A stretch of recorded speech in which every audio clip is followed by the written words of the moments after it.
Hey folks, I'm Storm331, back to doing some more guides for Ys VIII, the Lacrimosa of Donna, and we're covering our second guide for the day, which is the fishing guide. So throughout the entire game, since we're on a stranded island, we do have to do some fishing. Unfortunately, we don't get to eat the fish that we catch, unfortunately, but during the course of the game, we do get to look over the what we do get in our terms of fishing. So this is all the fish we caught up to the point of the game. But anyway, this in Adult's journal log, we do get a fishing log that determines how many fish we've discovered and catched, as well as total treasures we fished up, bosses fished up, as well as primitive fish we've successfully defeated, as well as the fishing data for each of the characters. So each character has a specific preference when they come to fishing. Adult is like your balanced all-rounder. Loxia is considered to be the reeler of rarities. Sahad, of course, being the professional fisherman he is the reliable professional, and is probably the best character for most fishing, anything involving fishing, including the bigger catches. Hummel is considered quick and accurate. Rakota is a small hunter of big game, and when Donna joins up, she'll be considered a first-time fisher.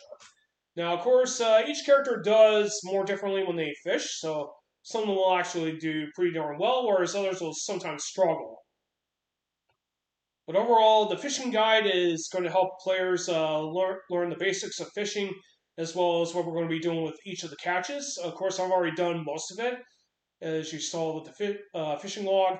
But anyway, if you want to, after you get Sahad on your party, as well as get started with Chapter 2, you'll learn the ability to fish from Sahad.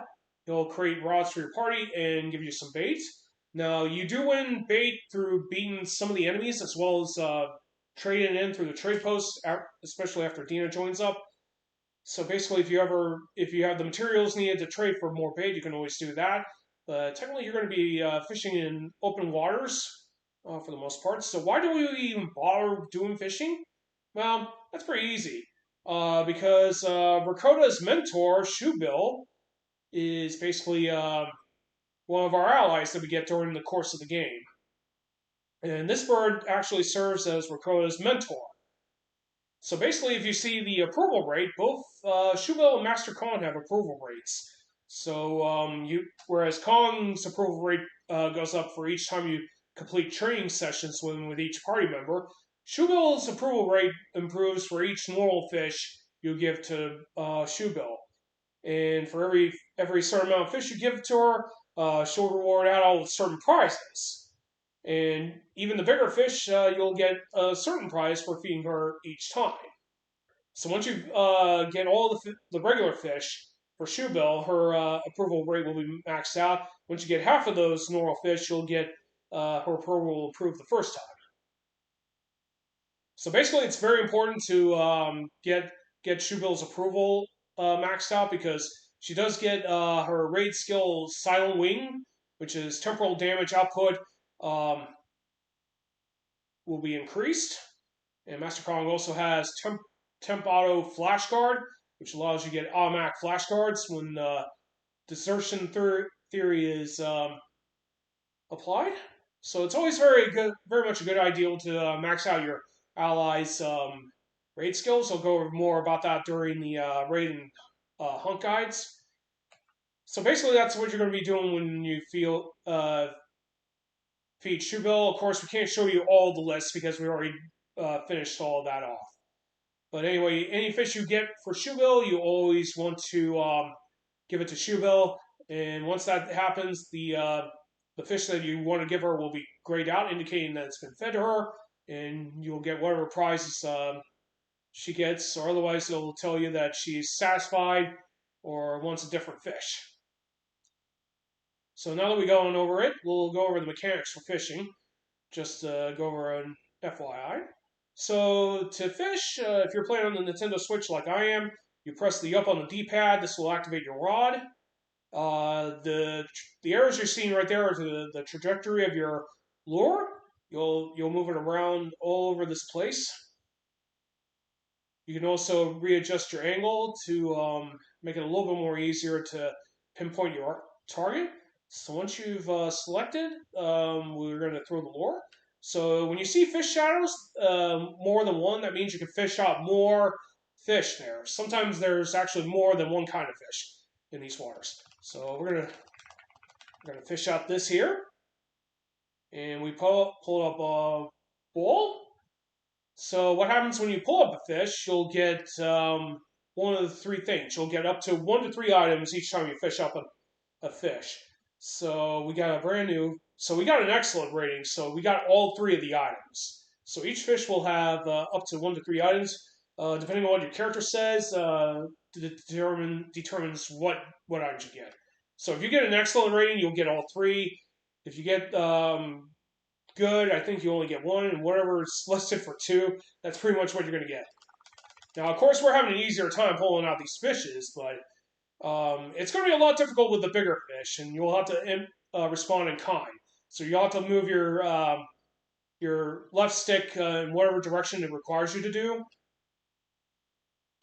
and you would also have to use L and R buttons, C and CR and CL buttons to hold down, or whatever buttons to prevent yourself from losing control of the fish, because it is possible to lose control of the fish in general. Now, for bigger fishes, you'll see a gigantic fish shadow, and you can fish those guys out. And those are a lot more harder to pull out than your typical fish. So now that we've gone over how the fishing works, this is the fishing log that you'll see in listed items right here. So the recently caught areas indicate where you last caught these fishes. You got a Sedena. This is a pretty much common fish all throughout most of the Isle of Seren. So the recently caught areas indicate where you've caught it, but there are some areas where you can only catch certain fish in one specific area. And these are the listed attainable items. Now, of course, this isn't the areas you're seeing right here. There could be more areas where you can pick up other fish, and depending on which game you have, you might not be able to catch fish that you would normally see. Now, the Ancient Abyss can be fished up at the Solitary Isle later on in the game, but I did not see that in the Switch version. You might have to fish up that one first over at during the nighttime exploration of Penguin Plains, but it might not be there at all. So keep in mind, it might also be version exclusives. So I'm going to go ahead and move down to each of the fishes. The recently caught areas will give you a general idea where you can catch these. Now, some will only have some fishes can only be caught in certain areas. So if you see only 1 or 2 areas, those are the only areas you can probably fish up fish at those specific areas. In fact, you should also be on the lookout for any fishing spots and dungeons too, because you can also fish in those too. So make sure you eliminate all the enemies before you try to fish in those areas. So mirage fishes can be found mostly in Baja Tower, Pond, or even in caves like the Eroded Valley. Ranungas can be found just about almost everywhere. Now, Diplominus is an ancient fish, and this is actually one of your earliest chances of getting primitive meat, which is very important if you got Merelda rescued and you need to complete her side quest. So yeah, Mount Pinnacle Trial in the Underground Lake, as well as Penguin Plains, is one of the earlier parts where you can find Acaradions. The king salmons are only exclusive to the Primordial Den. Aquamarina is only at 2 places, being Sunrise Beach or Nostalgia Cape. Piruras can be found in Toil Highway. Dino Sticks can be found in White Sand Cape at the coast. Goliathus are found in the Archaisia Chasm. Geowells can be found in the Ladina marshlands swamps. Colarachians can be found in Solitude Island. Once you fill up the Seren Garden later on in the game, you can actually catch Hinerias. Those can be found in Seren Garden. when you go to fight Psyche Abyss through the Path of the Ocean era, you'll find a chance to catch the Carcharodon. Sorry if I didn't say that correctly, but this is the only place where you can find that in the Path of the Ocean era. So the last four are the big catches. Garnangolas, those are more found in the Great River Valley as well as Cyclone Jungle.